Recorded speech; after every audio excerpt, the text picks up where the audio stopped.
Christ Media Politics. I'm your host, Robert White, for this edition of the show. And joining me is my co-host, Warren Reinerson. Welcome to the show. Thank you very much. Warren, you mentioned in the when we were not recording that you wanted to talk about the FBI, what was it, Mueller investigation, if I'm not mistaken? I think it's called the Durham report. Let's jump right into that. Let's get into that. What is this? So the Durham report, for those who don't know, is a report that was made by by the special prosecutor that was appointed under then Attorney General Bill Barr during the Trump administration to look into the origins of the Russian collusion allegation that plagued the Trump campaign and the Trump presidency for at least 4 years. Now, the report came out that there was no actual reason why the FBI should have investigated this, because their main source on the entire allegation, other than Hillary Clinton's campaign, was a drunk Australian guy. I'm not even joking with this. I wish I was, honestly. So the FBI not only made this investigation on flimsy evidence, they made it based on no evidence, and they knew they had no evidence the entire time. The part that really, keep in mind, both of us knew that the FBI does engage in political behavior from time to time, including this. This is probably one of the biggest examples of FBI politicalization in modern history. But here's the part that really should concern people, is that the CIA director briefed then President Barack Obama and then Vice President Joe Biden that the Hillary Clinton campaign was going to push this false narrative about Trump. And the Obama administration not only knew about it, the president knew about it, they allowed it to happen. Essentially trying to sabotage a presidential election for a preferred candidate.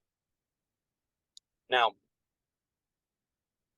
keep in mind, the reason why this is going to be a significant thing in 2024 is not just because Obama knew about it. Joe Biden knew about it.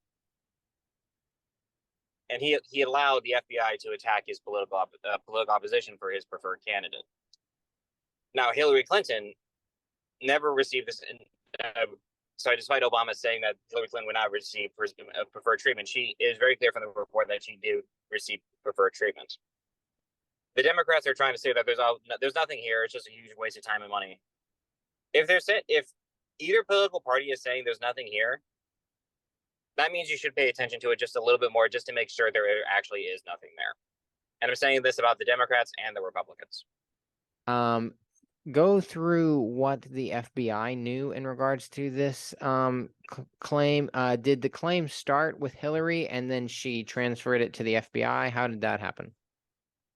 Well, essentially, according to this, it was talked to a random random Australian drunk guy, and I'm not kidding. That was the actual main source. Leaked it to so I told Hillary Clinton about it, and then they leaked it to the FBI. The FBI looked into it briefly to see if there was any evidence, found there was no evidence, and launched the investigation anyway. Gotcha. How the FBI normally is supposed to operate is you look for possible evidence of this case. If there's any slight evidence, then you start the investigation. In this case, there was no evidence whatsoever. They knew it was a lie from the beginning, and they went with it anyway. Just to clarify and fact check myself, you said this is the Durham report? Yes, I believe so. So the Durham report, when was the time frame on the release of this report? It was just released, I think, about a week or two ago. And okay. It's been an investigation ongoing since, I think, about 2018. So this is a pretty big news story. What has been the response from the mainstream press? Are they covering it, and to what degree? And should we really be talking about this more? And maybe the mainstream press is kind of covering or not really wanting to report on it, kind of wanting to sweep it under the rug. Is this a political? Is this what kind of political ramifications does this kind of issue have? Well, for one, if Trump plays it well, it could guarantee that Joe Biden never sets foot into the White House again after 2024. Okay. Yeah, but this also is essentially this also could be a death nail for the FBI. I'm not saying it will be. I still think the FBI has a lot of good merit to it and is necessary. But even Jake Tapper at CNN has said that this report was devastating for the FBI, and that's pretty much Gotcha. all the coverage that it got. It received hardly any coverage at all, other than people saying that there was nothing there. Gotcha. Like I said, and most of that came from Democrats.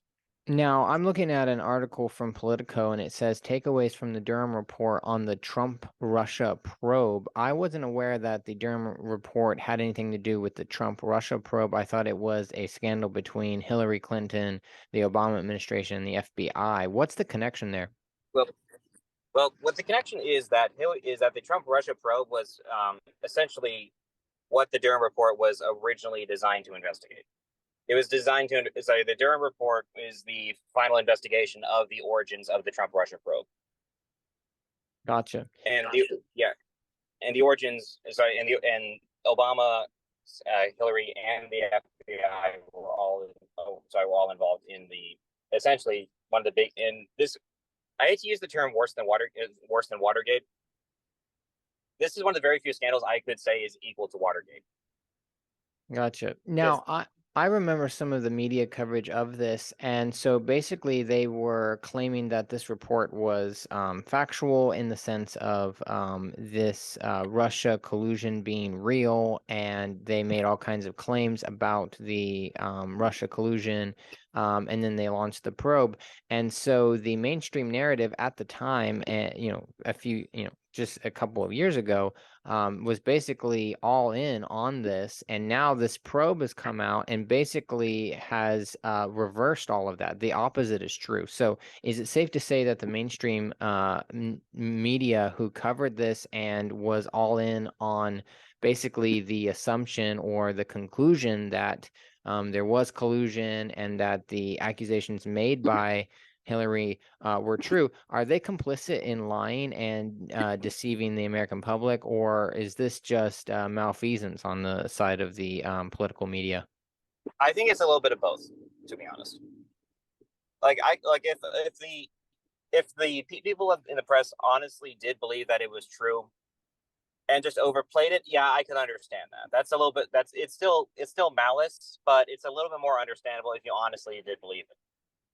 But we even have people that were top people at CNN at the time admitting through hidden camera that they knew the entire thing was false, and they Gotcha. still ran with it anyway.